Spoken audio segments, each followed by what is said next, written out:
Hey, everybody, welcome to I Love This Flick, the podcast in which we will love flicks. I'm Josh Pfizer, and with me, as always, is my co-host, Tanner. Today, I would like to go by my favorite country's name, Canada.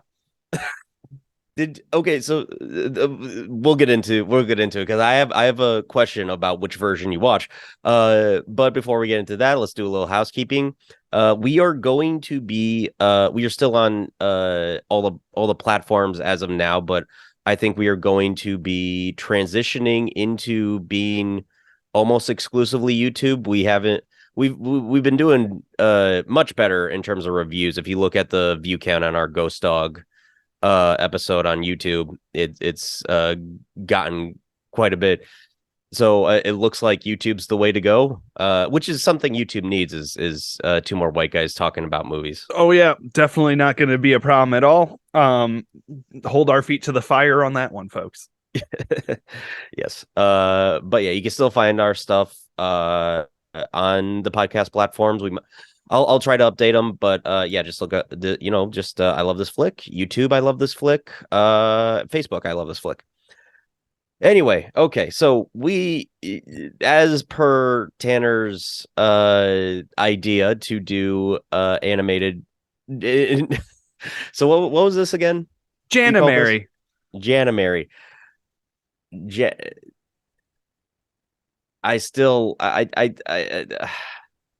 You could have just called it. You should have called it Janimation. Well, no, because then it wouldn't be J-anime-uruary. Oh my God, it's right.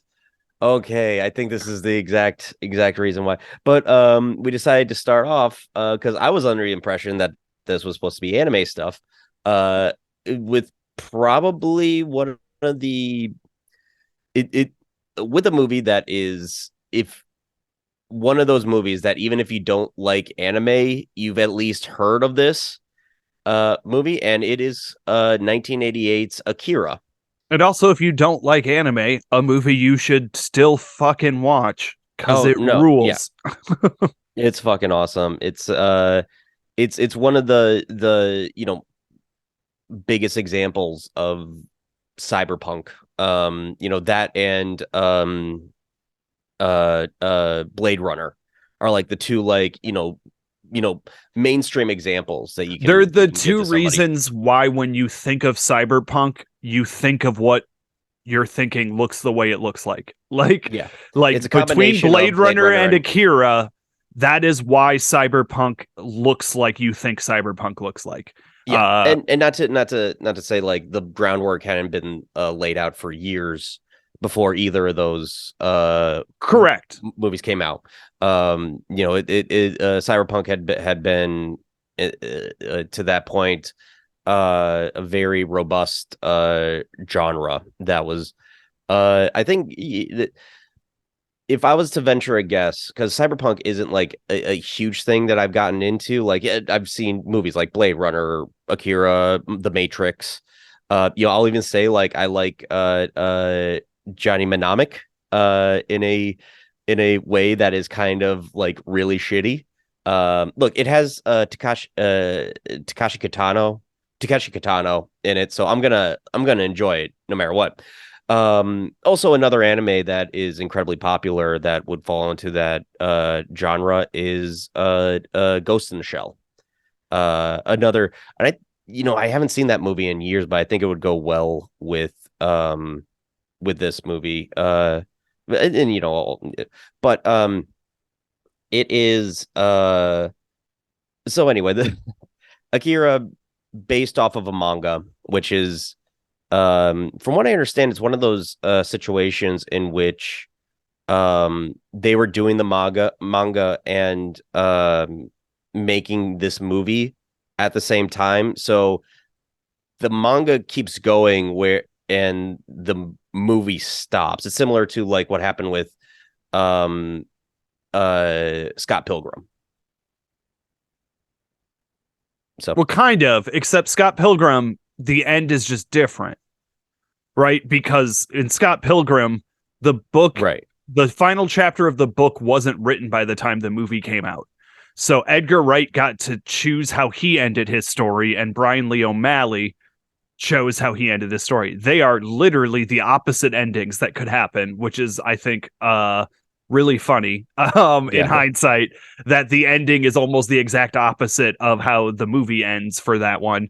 This one, the story ends the same in both versions. It's just after this issue of the manga, there are many more issues. Like it's just it's not like it differentiates so much as it just like, and this is part one of the story, now moving on to the more parts of the story that get more and more crazy than this gets. They by the time this movie was made, there had been 4 volumes made, and then 2 more, one in 1990 and one in 1993. But yeah, I guess, it's hard to like really tell you what the plot of this movie. I mean, you could in very simple terms, but I think you'd be missing just a lot of different things, because this isn't just like a story. This is a world that you have to get enveloped into. It's a movie about ideas more than it is about a plot. Yes, absolutely. To a point where I can't really tell you what the fuck happens at the end. Which I think it's fine. Like it's not a detriment to the movie. In fact, I think it helps the movie. That it's mainly telling you this is something. You get the general idea of what it is. Like they say it's similar to just the where does the energy that humans build up, where does that go when we die, stuff like that. It's kind of the same kind of science as Ghostbusters, in that it's science, I guess. It's where the intersection of sci-fi and fantasy meet in a way that's different than, say, Star Wars. In that it's just not straight fantasy. It's like, I guess that's and this is the thing I always come back to, specifically when people talk like Star Wars is a sci-fi movie. It's really a fantasy movie. Star Trek is sci-fi. Akira is sci-fi. It is some weird science-y stuff that's also metaphysical, that's also fantastical, but it's all attempting to be grounded in science, where Star Wars is like, oh no, it's just straight up magic. Don't worry about it. It's magic. Yeah, they basically took Merlin and samurai stuff and Flash Gordon and put them in a blender.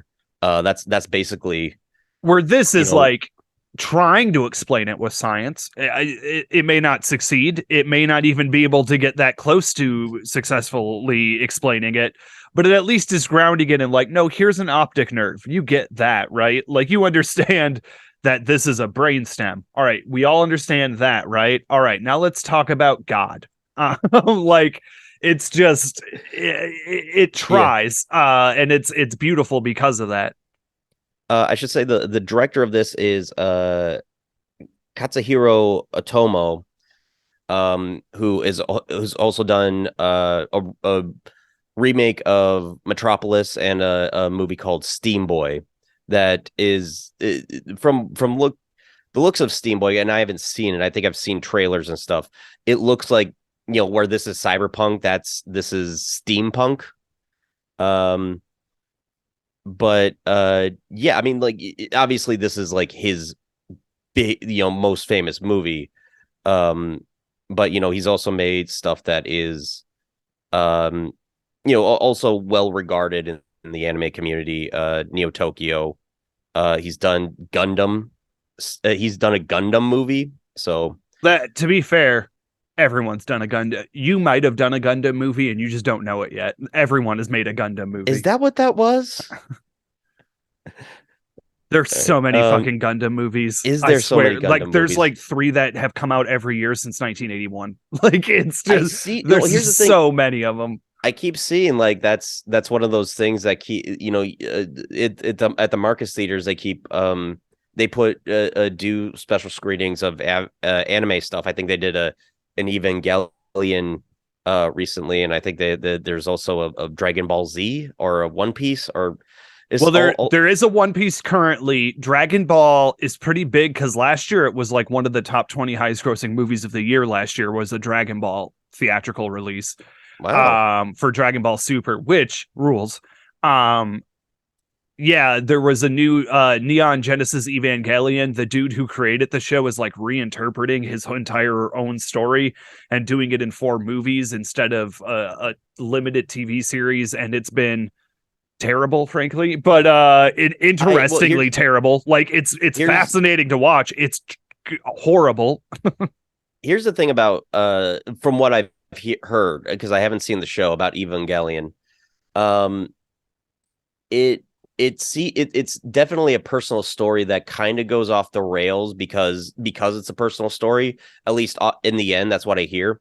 So to recontextualize that again seems a little too I'm trying to find the right word that's not I'm trying not to be insulting. Well, here's what I'll say is the new one reimagined. So Neon Genesis event. So I'm talking a lot of very specific anime right now, which is a crazy thing for me to talk about. Now, I think between the two of us, I'm probably a bit more into anime than you. Is that a fair? Yes, I okay, think that's I fair. am not into anime. I am aggressive, like I am more so than Josh. I am, but I am. It's not my thing. Like I am an American animation right person. Well, like that's what I'm into. Like I said, like I am more familiar with the more popular in America stuff. Like I said, I've seen Akira before. This is my first time seeing it in a long time. I really loved Cowboy Bebop. And I just watched I talked about we talked about on our Grave of the Fireflies episode, animes that we like in that, and we both came to the same director. A second, let me look up his name. Satoshi Kon, who I actually just saw Tokyo Godfathers Oh, that's for the so first good. I time. also Yeah, just it's watched that last fantastic. month. And I think you recommend Millennium Actress or Paprika Paprika's for the that one I episode? love. I Okay, absolutely love Paprika. I'm gonna have to watch it. I believe that's on the Criterion Channel's I mean, I believe Right. almost all 4 of this guy's movies are. Are they? Well, I think the Paprika is in their Sony Classics collection that they have out right now.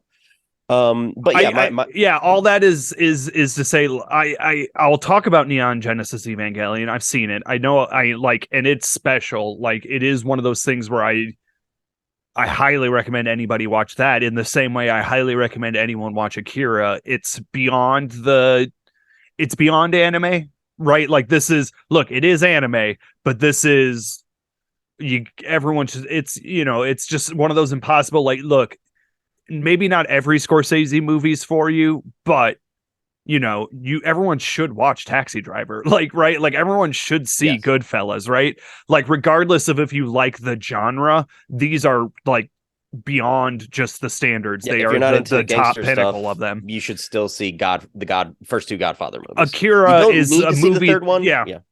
Akira is the same with anime. Like, if you're not into anime, you should still watch Akira. I do feel the same way Yeah. about Neon Genesis Evangelion, the series, which again, it's only 26 episodes, and like it's one story and it's over. It's a pretty manageable amount of content. Yeah, I keep getting recommended it. One of these days I'm going to sit down and watch it. But and I would say if you're into some of the weirder Miyazaki movies, If and you're into you're Cronenberg, if you're in Miyazaki and Cronenberg at the same time, then like this is the movie for you. I think that this is kind of, Cronenberg, of course, has done so much in terms of, the kind of ooey gooey body horror stuff. Um that he really wishes he could make something like the in real life, like Tetsuo at the end of this movie. Well, and even I know I'm a music junkie too, and I think like the score is so phenomenal in this movie too that Oh like yeah, even just watching this for the non-traditional score is worth the experience. And then that's all to disregard some of the most beautiful art that's ever been produced for a movie. Like just like one of the things I love about animation in general is there is no concept art. That shit just ends up on the screen. If you drew a cool concept for like pre-planning for the movie, you just elaborate on that concept and work it into the damn movie. So you cut out an interpretation level, and now it's just like I drew this cool anthropomorphic arm made of metal and flesh, and I'm gonna watch it consume a bunch of people. Oh, that's a cool concept. Cool, now I'm going to draw it a million times to animate it, and just really round out that concept. But even beyond the gross cool stuff, just the way they animate simple things in this is, I think, the way they animate the like trailing of lights on motorcycles, right, is just something that truly yeah. is like jaw dropping when you see it. Like, shit, that's animated. And this was pre digital. So, like, oh, this was all done by hand. Like, this is just redunculous. Yeah, it is an incredibly beautiful movie, is incredibly grim looking movie, which adds to it. Yeah, it's a real ugly, The gross story, piece of shit to look at. yeah, yeah, it's so fucking Oh, horrid. it's It's so awesome. gross. These No, I old mean it takes, babies. Ugh.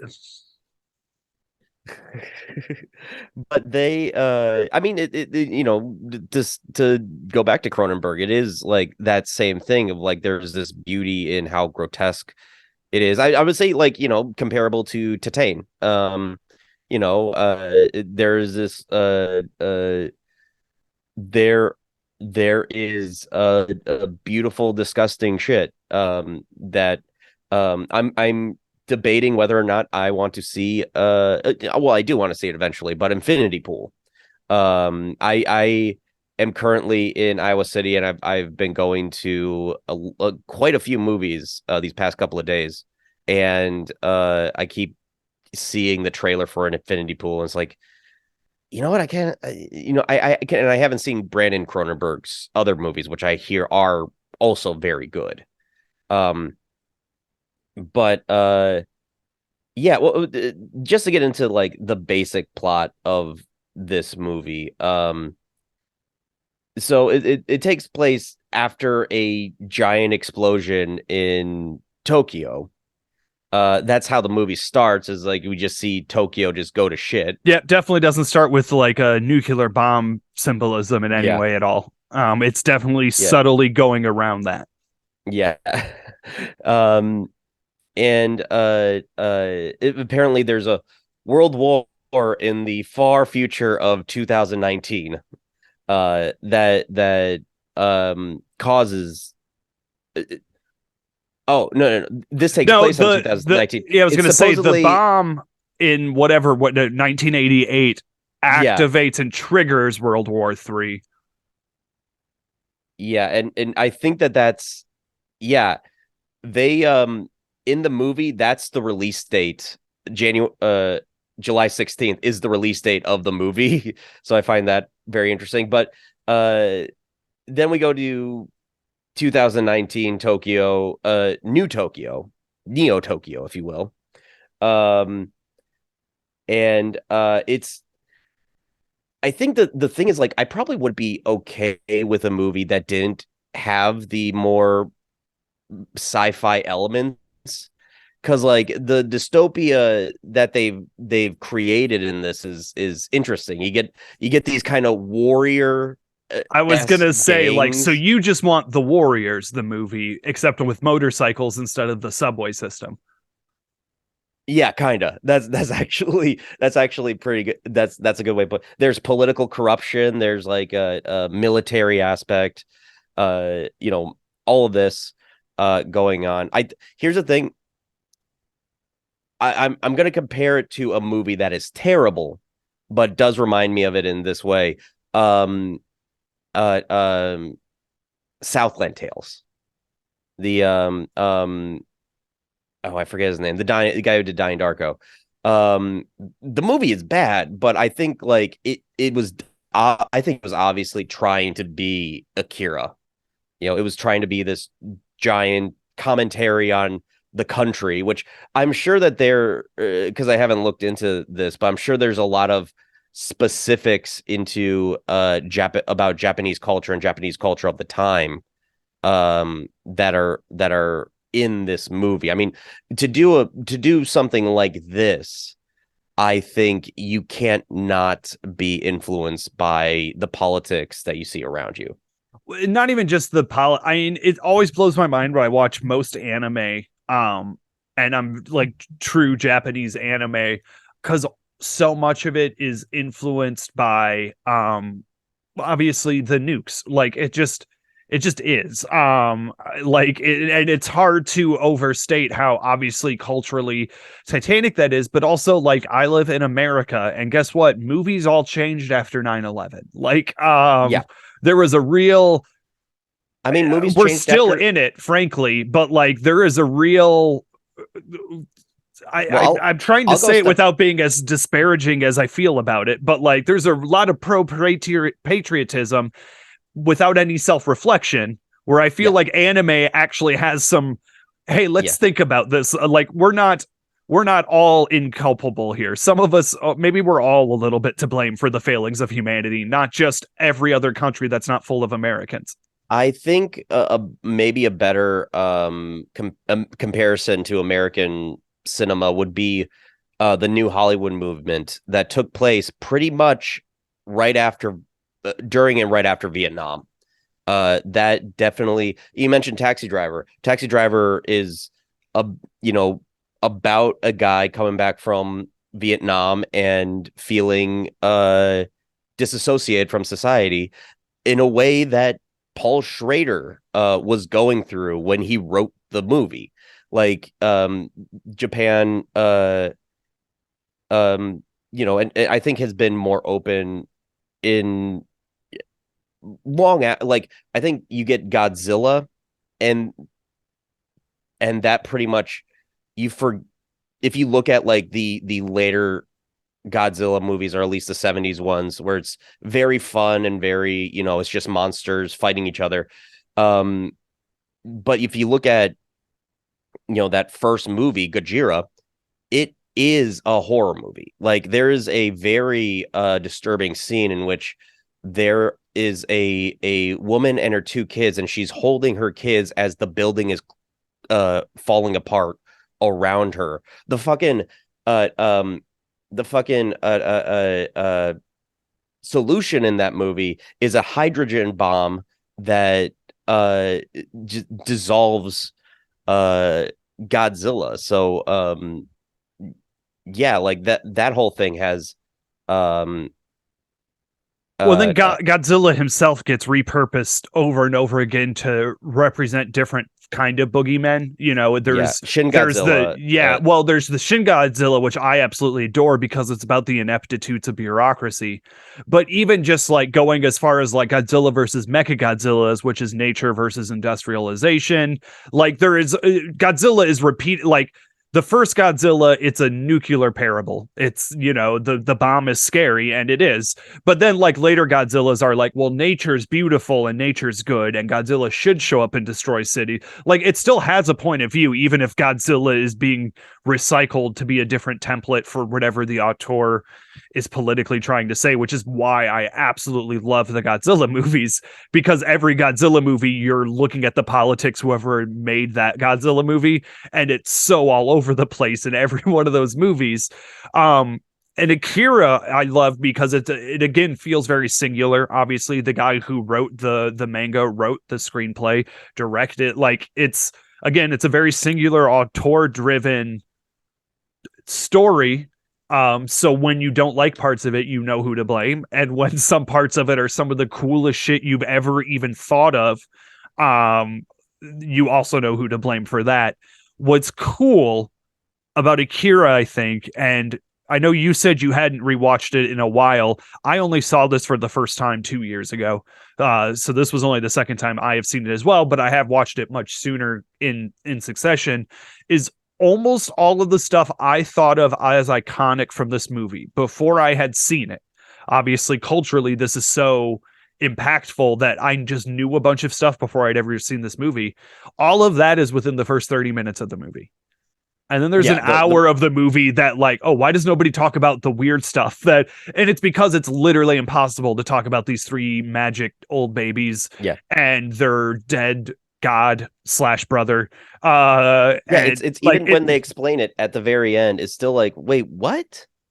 that's What is all that? complicated. And in my opinion, so cool. So I think I am the Yes. opposite of you, where you're like, I want to stay with these cool biker gangs in this dystopian world because the world is cool, its rules are cool, and all of that is true. And I'm like, all right, about these three magic babies. Like, what is going on with these three magic babies? Is there God? Did they create God? At the end, did they make God or did they make man? Like, which one of the two? Are we all the same? That's all I care about. When I Yeah, watch this. well, that's what makes this movie great is that it's analyzing. I mean, it has to be analyzing Japanese society at the time, or just society at the time, and also has its interest in, what does it mean to be a person? What does it mean, like spiritually, kind of also And if is none of that interests you, it's also just a dude shooting lasers at a monster, and that's cool too. there is so like here's the thing, it's a 2 hour movie. I think it may probably should have been longer. Like it seems like there's so much to this society and to the sci-fi aspects that isn't explored enough, but maybe that's just a point of like wanting like having people like want more, like having them Always leave yearn them for more. wanting. Yeah. Yeah. And And see, I am very much like because I love how personal the story is. It's functionally the story of two friends. Like yes. the root of the story is Canada and Tetsuo. Like and that's functionally what the story is about, is just these two guys. And then there's the crazy babies, which I love, and then Yeah. like the military, obviously, and then some of the side friends. Yeah, but Um, Canada and Tetsuo are what grounds the story. It and it the actually fact makes that it a human story. even as As it gets bigger and weirder, it's still just those two dudes. Like, yeah, just one of those dudes is now also Christ, or whatever you want to interpret it as. it's one of those things where honestly, throughout most of the movie, you're just kind of like, why is Tetsuo friends with Canada? Since Canada's really a jerk. He's an asshole to pretty much everyone, but kind of especially to Tetsuo. And He's just trying to toughen them up. I mean, they are all gangs and they are all shitty kids. Like, they yeah, do like get kicked out of school. Like, it's not like these are good people we're following along that are fine upstanding members of society. They do no, go they're out and literally a like, biker yeah, they gang. are a biker gang. So they are pieces of shit. But they're noble. At They're least Canada is. disaffected. He is loyal.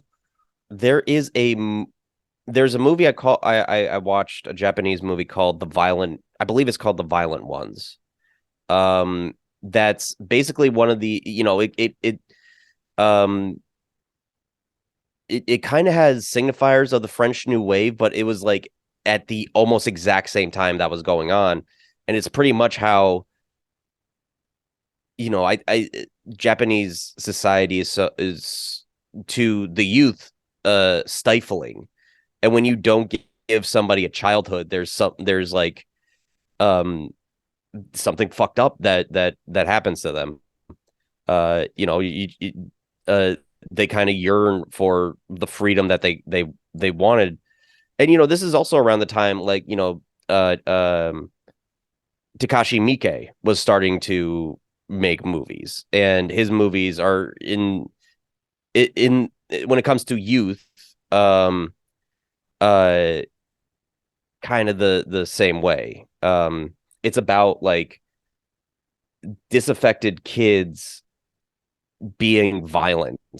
And Um, I I here's where this film gets overly complicated to me, in that I love all that and would fully understand this if it was just about rebellious kids. But we also follow that dude who was the head of the military for a lot of this, and he is proven right a lot of yeah, times. And it's one of those things even where though he is yeah, doing straight up authoritarianism, and like he's like, fuck it, we're round up every prime minister, get all heads of state. The military is now taking control of the government. And he, also, they're right to do that and are correct in the course of the movie to be like, no, they probably should, though. Things are worse than what people know. yeah, it's it is kind of weird because you're trying to, and it again is definitely a cultural thing that me and you don't understand. But Oh, yeah. We are this two movie, white ass dudes who do not yeah, understand the cultural influences on this film yeah. really at all. But it is kind of weird, like to think about it in like as we as white Americans, think of like, hey, like this is weirdly conservative and leftist at the same time in certain areas. Yeah, it's weird. It's complex. It was because the Like whole even the time, military guy. And by the way, did you watch the subbed or dubbed version? this time I watched the sub. Okay. I have watched the good dub. I have never listened to the terrible dub that exists. Apparently, there is just a real bad dub from like the 90s of this. Yeah, and that's just kind of a thing that that's happened to a lot of uh anime imports. But if anyone watched this on Hulu, where it's currently streaming, it is the good dub. Yeah. If you watch the dub, Okay. and it's a great dub. Like if you are anti subtitles and want to watch a dub, this is a great one to do it too. But I was very happy to watch it in Japanese this time. Yeah, I watched the sub for the first time on this viewing too. Um but yeah, there's a point where the general is even, orders one of his soldiers to shoot like just like a bureaucrat, Yeah, like some government guy. a pencil pusher. Yeah, and just like shoot this guy. And he does it. Um and then has this thing is like, we can't let politicians and capitalists, and it's like, what is this movie's politics? And it definitely is a thing of needing to understand the society, like the society, and specifically what was going on in that era, like You during our unreleased as of now Repo Man episode. Like I was at least familiar with a lot of the signifiers of the 80s, but like that's also my history. Like if you look at what, if you want to really understand what politics in America is like, you really gotta study, all the eras, but like definitely the 80s, definitely the Reaganite 80s. a weird, confusing political American movie that I now am thinking of is very similar in like the what is the politics of this? Is the Transformers franchise the modern one? Because it is about rebellious, angsty teens, but also in every one of those movies, the government shows up to help Optimus Prime. Yeah. Well, Like the FBI's here, and don't worry, guys, they're gonna quarantine everything, and they're gonna like, well, you can't be rebellious and pro-government though. Like, you can't have both of these things. And also, I don't want the U.S. government coming in to tell Optimus Prime what the fuck to do.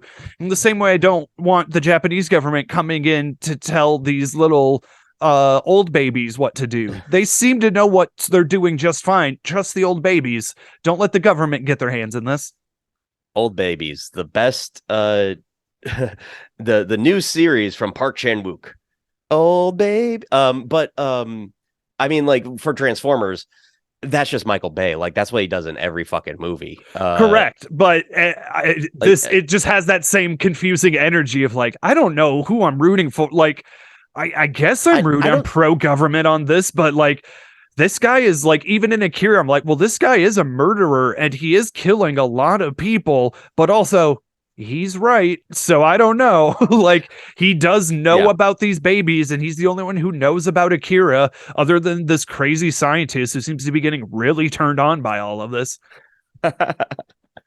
There's also there's a corrupt politician who's trying to sow discontent for some financial gain. I'm not exactly sure what that's about.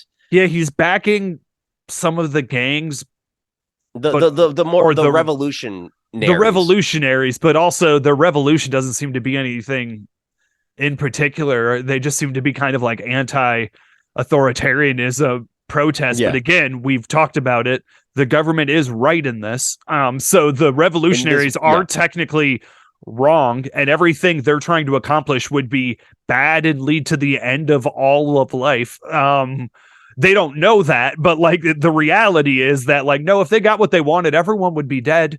So that wouldn't be Yeah. good. Well, I think one of the things is also but the government and the military specifically created the problem by trying to contain Akira to make it a weapon, which I think doesn't get enough, you know, play in this, because still even at the end they decide to save the general I was in going to this say that's movie. also not a thing that you even learned to like the last 15 minutes of the movie, Yeah. that it was a government made program. Yeah. Yeah. Um but yeah, it's just a trip because, like, again, it's everything colliding in those last 45 minutes. Then there's a there's an Olympic stadium, which I always like find. Now I need to figure out, was this like a thing that was made by then, or because I'm sure like that, there was a Tokyo Olympics at one point, right? Well, the Olympics were, at least in the context of the movie, they were going to host the 2030 Olympics, I believe is what Right. they say Yes. in the movie.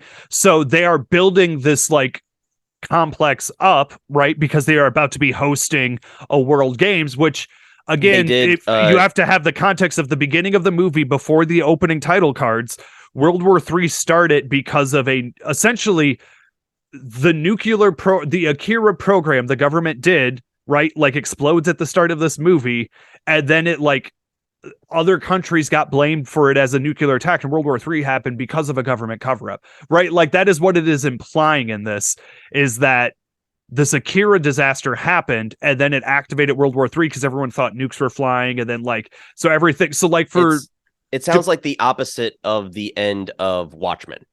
yes, but like for Japan to then be hosting the 2030, like just think post-war, like how big of a deal that would be, like Yeah. coming out of like World War II, the first time Japan hosted, Well, like right, that's like a big Japan did welcoming. host in the last Olympics, 2020. I just had to look that up. um but like that's big, like so the government having like we're back on the world stage, we're like recovered from this terrible war and this terrible disaster that had happened, and we're doing it again. Like the Yeah. same disaster happens, like it literally happens again right before they're going to get the Olympics. Well, it's also like the Olympics and building an Olympic stadium is a plot point in this really great British gangster movie starring Bob Hoskins, The Long Good Friday, where he's a gangster, but he's trying to get the Olympics there And it's in even England. weirder watching all of that after the last World Cup, where like Qatar had all these immigrants die from heat and exposure, and like it was a truly terrible humanitarian crisis Yeah. that has not been resolved currently. Yeah, we Like know it's still terrible. we know now that, World Cup and the Olympics, when they build their shit in certain cities, like, then what? It really is like, then what? Then, like, oh, first off, like, during the games they literally like round up and throw out of the city homeless people to make everything look good, and then afterwards, like, you just kind of have this stadium that you don't really have much use for at this point, and it kind of drains funding and destroys the areas. Very rarely does any country that hosts any of these major games economically gain anything. It's not never. It's not a never thing, but Yeah. very rarely does it actually have a financial gain. Anyway, America hosting the World Cup soon, so that's great. Really cool. Fantastic. Well, good news is we're not building any stadiums, and we're spreading it out amongst Mexico, Canada, and the United States, and we're using pre-built stadiums. We're doing it as humanely as possible, but that doesn't change the grossness of FIFA Yeah. as an organization and Can you all the believe other that- human rights. And the one thing that nobody has ever been able to stop, human trafficking. Human trafficking during the World Cup is like one of the biggest issues in the entire world. Somebody look, if anyone wants to talk to me about it, you can hit me up on Twitter at Tantantrum, and I'm glad to send you information about human trafficking during World Cup and Olympic events. It's a for living in a country where so many people are obsessed with pedophiles and groomers. Boy, there's some actual easy ones to track down that we could do something about that they don't seem to be paying much attention to. Yeah. Oh, non sequitur, by the way. I've been really getting into this manosphere YouTuber that you look a lot alike that might. You know how much it sucks being a balding and often bearded white guy who doesn't believe in right-wing ideology? Ugh, I just feel like everyone who clips on my image is just thinking they're going to get something they're not. What you're going to get from me is content about how much I love old babies, because, guys, I love old babies. I love them. Is it just me, or did one of them look like Louis that Oh, Louis one Anderson? of them is just Louis Anderson Yeah, in my but like specifically Louis Anderson from that kid show that he had, which is fucking wild to think about that was kind of a regular thing. He looks like Louis Anderson crossed with the judge from Caddyshack. But yeah, God, it's so weird to think about the fact that Louis Anderson and Howie Mandel and fucking MC Hammer got cartoons. Like, that was such a fucking wild period of time for cartoons. Like, I'm sorry to this new generation, but you will not have a more bug nuts fucking time period for cartoons than the 80s and 90s. I will share with you some modern cartoons on YouTube that will change your mind on that. Now, you see, it's YouTube, and are these kids' cartoons? That's the problem. They are kids' cartoons. They are kids' cartoons. Oh, and usually the last 10 minutes of them take some.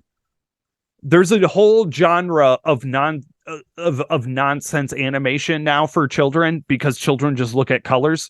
Like developmentally. So like they are just things where they throw IP that children recognize, like Spider-Man and Wonder Woman, and then just have them do things that look cool but don't have any thought put into them. Oh no, I know this YouTube stuff. Those are horrifying. Correct. And like, but that's like a legitimate, like, that's just as legitimate as Louis. Like, or how it is. Mediums changed. Okay. How dare you? Louis Anderson was a national treasure. So is YouTube Spider-Man and all of his weird stuff he does. YouTube Spider-Man. Anyway. But yeah, I really don't have much to add to this discussion because I'm not an animation guy, and I had just recently finished this movie again. So I didn't get really time to look into the specifics about it. My other, I guess the only other note I still have from this watch is how much I loved. So again, this is only the second time I've seen this movie that I should have been watching since I was a kid, frankly. I really liked the quiet moments. There's not Tetsuo, there's not Canada, there's the other gang members, right? And there's the scene after Tetsuo breaks out of the government facility, as you like watch him realize how powerful he is and slowly realize power corrupts. So like he's just becoming an asshole because he's got all this power now. It's basically it's every, bullied nerd's fantasy who didn't actually cope with his emotions. When he goes to the bar where the gang used to hang out, Yeah. and like Gets ends up those pills, killing. which Yeah, he gets those pills and he ends up killing everyone in the bar. And one of his like friends, like legitimately, like kills one of his gang members, and the other one gets away. Like, but that is largely done quiet. You don't actually see the violence, and you've seen a large amount of violence at this point. Like, people have exploded into like bloody, piley goos. Like, it is a yeah. violent movie. Even the biker chase stuff at the beginning is like when those motorcycles crash.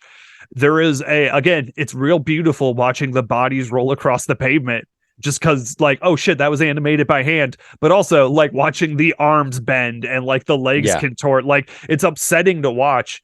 But for him to kill his friend and have it be an off-camera kill, and then like it's largely a quiet scene, and then later on, like when Canada gets the friend who survived, and he's like, oh no, Tetsuo killed him, like, and like has to like confront that reality, and it's handled as like a quiet moment, not like a big act. I just like the fact that there's moments where they choose to tone down the violence and actually have these deaths have a little weight, because Yeah. the killing on this movie is at a pretty large scale eventually. It heightens over the course of the movie, but by the end, lots of people die. Like, lots of people die. A lot of people are dead at the end of this. Now, uh was the city evacuated, or they was there a genocide? They Another one. say the city was mostly evacuated, but again, you know, they evacuate cities when there's hurricanes, but that doesn't really include poor people. That doesn't include Yeah. homeless. Like, right? Like, yeah, everyone got away that they kept track of, but like that does, lots of people died. Yeah. We evacuated the city line usually only feels like it's a movie thing. Yeah, To be okay with buildings being destroyed. I think, like, pretty much almost every Godzilla movie does that. not Shin Godzilla. It lets people die. It rules. um but yeah, it's I think like that's again part of why you put these boys, because they're teenage boys, they're like young, Yeah, probably they're in high 16, school. 17. Yeah, Yeah. Make them the human part, because when you have giant concepts like this, the thing that you need is the human element to really ground it and to get the um get the audience more on board. I think if I have one problem with, say, 2001: A Space Odyssey, it's that through the entire time it feels so cold, and you don't really have the human element. But of course, like, I think, well, it's yeah, not that's about just the standing. human element. It's about Yeah. the obelisk and the non-human element specifically. Yeah, but I think that's just the thing with Stanley Kubrick specifically. You can None look of up his that. movies feel like they have a human element. Yeah. Well, you can. It's like Malcolm McDowell even said, like, "Oh, he's a great artist. He's not a genius. He could be a genius, but he just doesn't. He's not He's humane." just, well, yeah. And for anyone who wants that reinforced in their brain, listen to Stanley Kubrick talk. If you've never actually heard him do an interview, it really humbles you when you're like, oh, that big scary man who like you imagine yelling at Shelley Duvall has a very nerdy voice. Like, he is a very weaselly, nerdy sounding dude. And then you're like, oh, he made all this great art. Yeah, but he kind of talked like this. Like, and had this kind of attitude. Like, there's Yeah, you it's a watch it. weird. You watch that clip, and you're just like, "Wow, this is the guy who filmed the moon landing." Yeah, yeah, just mind blowing. Anything else you want to add for this before we leave? Um, no, Akira rules. Yeah, Like, it it's on just, Hulu. from every element of it, from the soundtrack, which I do truly believe is one of the greatest movie scores of all time. Like, it just truly is. It's we haven't really talked about what it is. It's almost all human noises. Like, almost, it's all like the percussion is largely people Yeah. making noises with their mouth. It's Well, like chanting, and like it's terrifying. It's unsettling. I It's have beautiful because it's human. I've been going down, revisiting some of my favorite Japanese movies and finding that the scores are just there's a lot of minimalism in some, but there's all I think it's mainly like traditionally their instruments are different than ours. Like you hear that in the differences from movies all around the world. So there's that, but especially with this movie, which is about the destruction of a city by a god, like yeah, you need something more ethereal, which they bring with the music, absolutely. Um, I've been on a bit of an anime kick lately, where I've just been watching a lot of anime. Um, Mostly because I'll admit, like everyone else, I was watching Chainsaw Man, and then I was just like, well, I'm watching Chainsaw Man, and I've been rewatching Dragon Ball, because I'm a dork and about to have a kid, so I love Gohan, and just had that in my head. And so I've been watching a bunch of cartoons and anime lately. I highly recommend Chainsaw Man to everybody. Also on Hulu. Yeah, Um, Texas Chainsaw Man sicker. uh, Chainsaw Man's about a teenager who turns into a chainsaw devil who just wants to touch some boobs. It's an absolutely flawless, like 13 episode show. It's zero notes. It is perfect. His superpower is to kick people in the balls. I just absolutely love it. It's perfect. I've also been watching Spy Family, which is like an anime that's about a family where the dad is a spy, so he has to adopt a girl who is secretly a telepath to infiltrate a school, and then he has to get a woman to pretend to be his wife to get this daughter into the school, and she's secretly an assassin. So the thing is, there's this fake pretend family, and each one of them has a secret that they're hiding from everyone else in the family, except the little 6-year-old girl who is in the family is a telepath and knows everyone's secret. It's the cutest goddamn show. That sounds like Um, a weird remake of American Dad. I mean, I would. It's phenomenal. It's like I don't Right. want to look. I like American Dad, so I'm trying not to say anything mean about American Oh, no, Dad. no, But no, no, no, American no. Dad I was looks just like a making a turd on joke. a Yeah. plate being eaten by fucking Divine. Like compared to what Spy Family is doing, just like from being a very sweet show. It's very Yeah. pure. It's very kind. It's very nice. It's about a little girl going to school. But also like there's a lot of really good spy jokes. It's making fun of the genre of spy. So it's also got a lot of satire. They have a dog who's all white, who she puts a black collar on. And his name is Bond, James Bond. Like who's not named after James Bond. He's actually named after James Bondman, the TV show spy that the girl really likes. But she calls the dog Bond. So like it's just there's a lot of James Bond references with the dog that's very cute. It's just a very funny, enjoyable show. And then I bought the manga because I like that show so much. I've been reading it. I don't know, with One Punch Man, with like My Hero Academia. Uh, I recently watched Neon Genesis Evangelion, which similar to Akira is a whole bunch of what the fuck am I watching stuff on a show. Um, I've been really trying to pick up my anime stuff where I've been missing out. And what I'll say is if you unlike American animation, which is very much set to be for children, and it's very rare that something is not made for children, anime is not considered that in Japan. Anime is a style that can be any other genre. So there is an anime for anything that you might be into, is kind of the thing I want to use this month to highlight. The fact that you can actually watch a family comedy. That's what Spy Family is. Or you can watch like a gross out Adult Swim type cartoon. That is what Chainsaw Man is. Like it's a gross, gory thing, or you can watch something that I really liked, which was like Dr. Stone, which is a movie about science. Like it's an anime about like the importance of science and discovery.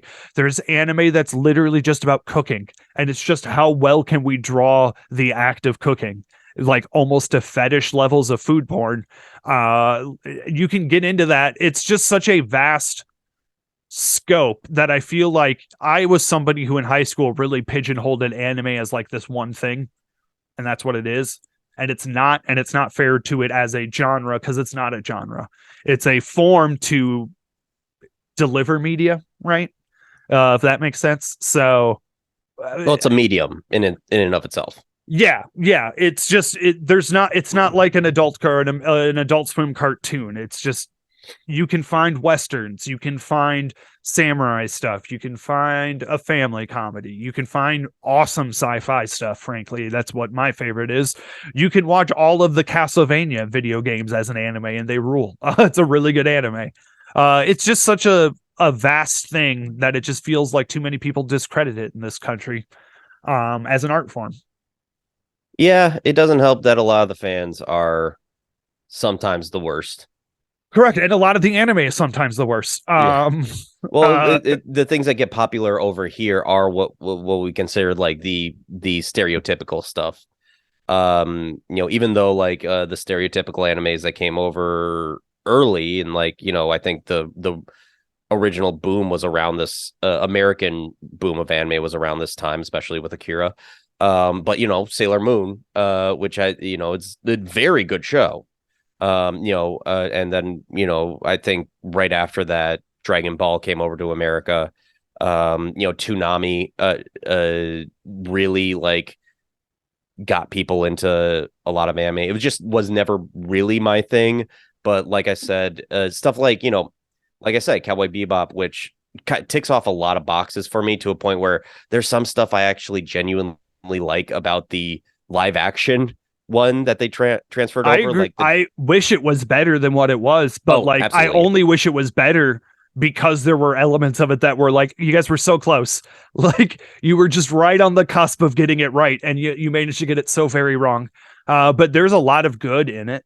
Yeah, I mean, like, the things with me are like obviously the references to film noir and Yakuza stuff and jazz, like that was all good. And like just to have John Cho in a starring in a TV series, which An he action TV series, yeah. nonetheless. Well, he's kind of almost now finally getting his due as like a lead man in some things. Uh, but probably not enough. Like it's definitely, unfortunately, one of those things where he became an actor of age as an actor in a time where Asian men primarily only were movie stars if they were doing kung fu, if they were doing martial arts. And even there were a few Asian comedy stars, but again, those are few and far between. And and John Cho was probably the one of the few ones around the 2000s. I mean, the first and last Harold and Kumar movies are still like very good, and he's one of the reasons why. He's great in everything. He's unbelievable as an anime character I never thought would succeed in live action. Yeah. And generally, I don't think the cast is any of the problems with the live action version of that. It does raise questions on this, though. They've been trying to make the live action Akira for so long. Well, I do not like the one that's currently slated to happen. I think it all sounds terrible. I am, yeah. I've said this before. And I'm not endorsing that they actually make a Akira movie, but if they were to do it, I was like, you should fucking give Jordan Peele like $100 million to We make it. do know who is currently making it. Who? Taika. He has shown to not to he here's the thing, everyone really did bag on him for Thor Love and Thunder, and I think rightfully so. It's a terrible movie. It just feels aggressively insincere. Yeah, I did not watch it, but I will say he has shown to be good at specific things, mainly like fun, uh uh subverting tropes. I mean, obviously What We Do in the Shadows is a classic. And some he's good at lighthearted stuff. Hunt for the Wilder People, I love that movie. I have not seen Jojo Rabbit. I've heard mixed things about it. I love Jojo Rabbit, so I am a big. I understand everyone's criticism of it, but it's not a criticism of the filmmaking. It's a criticism of taste. And Sure. there is a fair interpretation of Jojo Rabbit to look at that movie as a distasteful movie. I found the movie very beautiful and loved it. It's one of my favorite Taika movies. Yeah. And I'm gonna say Thor Ragnarok. That's still fun. That's still just a fun great movie. Yeah. But So I don't I don't know think he if a non-Japanese person should be making Akira, just because when you watch it, you just feel like there's so much cultural baggage behind the movie that's not explicit or whatever. Is that something Taika could bring? I looked up a list of all the people who have like attempted to make an Akira movie live action, and you'll never guess the percentage of them that are Asian or Asian American directors. It's zero. None of them. I guess that. And yeah, this movie is obviously like, it is so ingrained in Japanese culture. It's not so a remake that started off as an Asian movie that was remade wonderfully. Again, to go back to Martin Scorsese, in America, is The Departed. And they did that by really, hey, we know that there's cultural things here, but we'll take the similarities and root it in a very specific part of the United States. It's not going to be New York or, even Chicago. It's going to be specifically Boston. So those kinds of things you're able to do that. I think this is one that you can't. You just cannot. It's not even like the only way that it would work in my mind if you do a Yojimbo fistful of dollars kind of thing. Just switch the genre entirely to something else, which would be you would completely be unable to do that, because the thing is, cyberpunk is a very specific genre. And again, the iconography of the movie as is I think too big. I don't think there's a successful way to do an adaptation of this. I don't think. Well, I am going to say they did do a good version that is the closest thing we should ever get to an Akira movie, and that's Chronicle. I think Chronicle sure. is probably the best we're going to get of, and God, what a waste of potential for both the writer and director of Chronicle. Wow. Maybe it wasn't wasted potential, or maybe it was just the Chronicle was a fluke. And the rest is the actual potential. I still think Josh Trank, and I've seen his Al Capone movie. It's a fucking mess. But I like that he swung through the fences for it. I mean, even though Al Capone is shitting himself every 15 minutes, that is not hyperbole. But we can throw the fuck away Max Landis. Like, there is something to be said about there's a great video on the internet of like every Akira slide that's ever been in any movie, both in animated and live action, right? Which is why I brought up Jordan Peele, because it's just like, along with the Alien, he has he does the Akira slide in Nope. But there's a reason it's called the Akira slide, and there's a reason nobody has ever done it better than Akira, right? Like it's happened, it's been replicated a bunch. It's never been better than this one. Nobody's done that. There's something about live action. There's just no way to do it live action from physically the way you have to put a camera there, and then the way you would have to actually do it. Again, Jordan Peele got the closest with Nope, but that shot is so fake if you just watch that shot. Like you can almost see the dolly track that the thing's on, like, because there's a physical camera there, and just the way you have to film it, you can't do it the way you do it in animation. There's an element of the magic that is completely removed.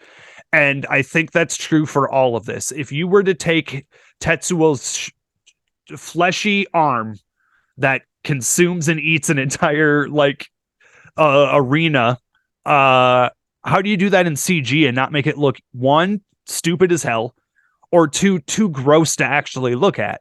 The answer is you can't. There's no middle ground there other than setting the whole movie as animation so that you can have a style that you can pull out some detail. You either have to have zero detail or all detail in a live action version of it. And I don't want to see that. Frankly, it would be too upsetting and gross to look at in live action. In animation, it's pretty difficult to look at too.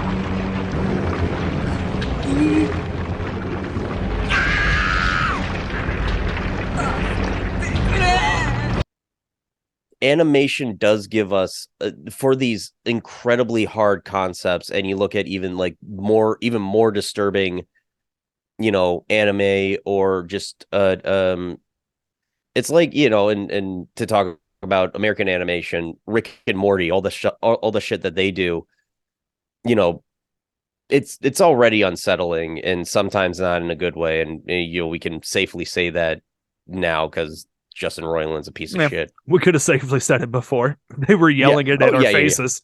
yeah. But yeah, like I don't think stuff like that would be popular if it was, live action, because you actually have to, even when you have very ultraviolet stuff in TV shows, even then they do pull it back. They don't, like, there's obviously disturbing gore and stuff like The Walking Dead, but like honestly, it's not out of reach of a lot of other stuff.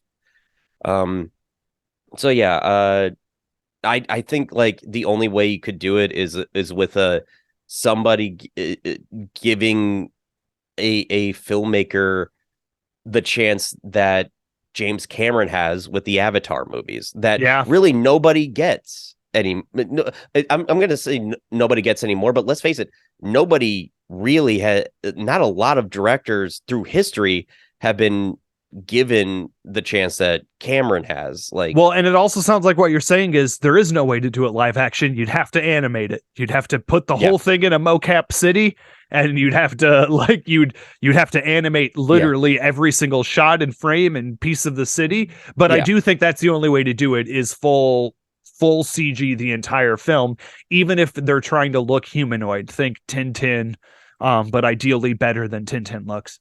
Um, I I'm gonna defend Tintin a little bit. I'm gonna say that was more of the time. well, I'm It was saying definitely the better than its predecessors, which are, the Zemeckis movies that try to do it. it's better because it's better directed, but graphically it will Yeah, always be dated, unfortunately. Even though some of the Spielberg stuff of that movie it's some of Spielberg's literal best directing he's ever done, yeah, because he finally had the freedom to put the camera wherever the fuck he wanted, and didn't have to follow rules. And he would crush it. I mean, is it, maybe the answer is Spielberg. Maybe Spielberg's the person who should make an Akira Tintin style. He's the guy who would get it. yeah, but he doesn't go as hard. He, like, even when he does go hard, it's also I don't know, uh man. He just made a movie about his mom cheating on his dad. That goes pretty hard. about his dad getting cucked by Seth Rogen. Hey, we all saw Sausage Party. We've all been there. But yeah, we might as well move on to recommendations. What do you got for this week, Tanner? Oh, I threw out a bunch of anime. So let's go back. Do Chainsaw Man. Frankly, Chainsaw Man has the coolest anime fight scenes I've ever seen in an anime. Like just ever. Um, so I highly recommend it. I part of the reason I like Chainsaw Man, part of the reason, Josh, I think specifically you would like Chainsaw Man, is the opening credits to the episode. It's just movie references. So like it's two of the main characters sitting down doing the Honey Bunny scene from Pulp Fiction. It's characters recreating scenes from The Big Lebowski. Like it's the opening credits is just references to other movies, but then when you actually get into the show, it's one of the darkest, most sad shows I've ever seen. That is also a comedy. And then I'll say the fourth to last episode has a sequence that's animated in first person that is unlike anything I've ever seen animated before. It was like a whole new style of animation that I've never seen. Where you literally are like first person view of a drunk person hooking up with somebody. It was just full of shocking moments that like made my jaw drop in both like this is the coolest thing I've ever seen. But you mean like the smack my bitch up video? No, because like good. That video is good.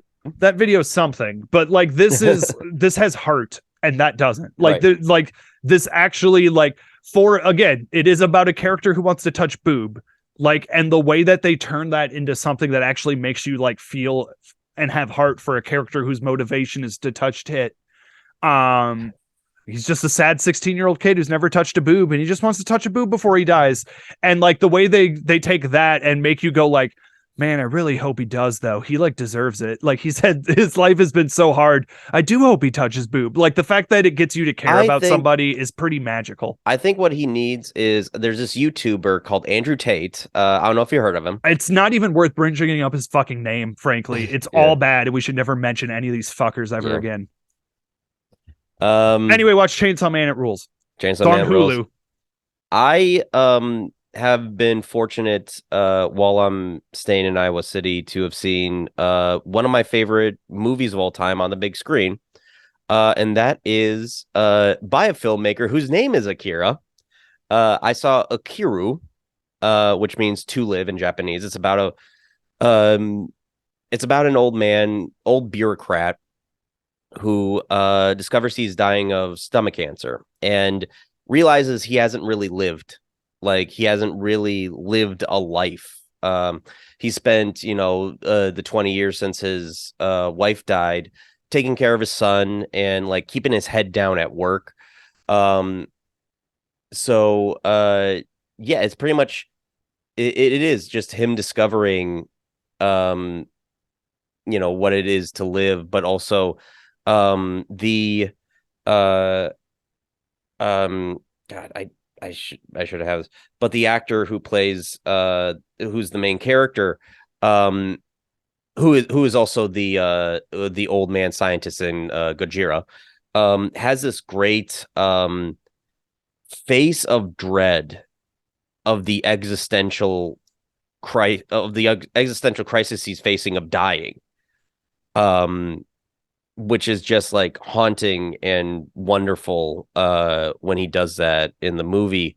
Really, it's Akira Kurosawa has said when he won a specific prize for Rashomon, he had hoped that he would win something like as important as that prize for something contemporary, and then he did Akira, which like I said, it's one of my favorite movies. It's definitely one of my favorite dramas of all time. And something that's prescient about it is that they apparently made a remake of it with Bill Nighy. It's called Living, which I had heard about that movie for a while, and I just saw a trailer for it to a point where I'm pointing out all these different things that are from Akira, and I'm just like, oh fuck, it's an Akira remake. Holy shit.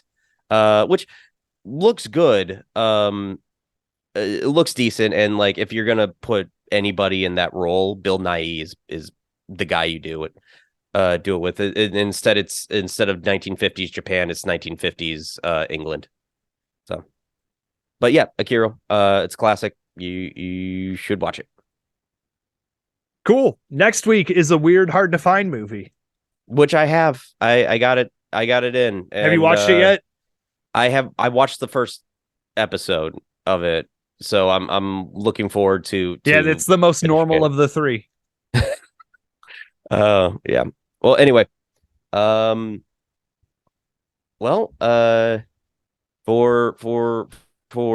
I Love This Flick, I'm Josh Pfizer.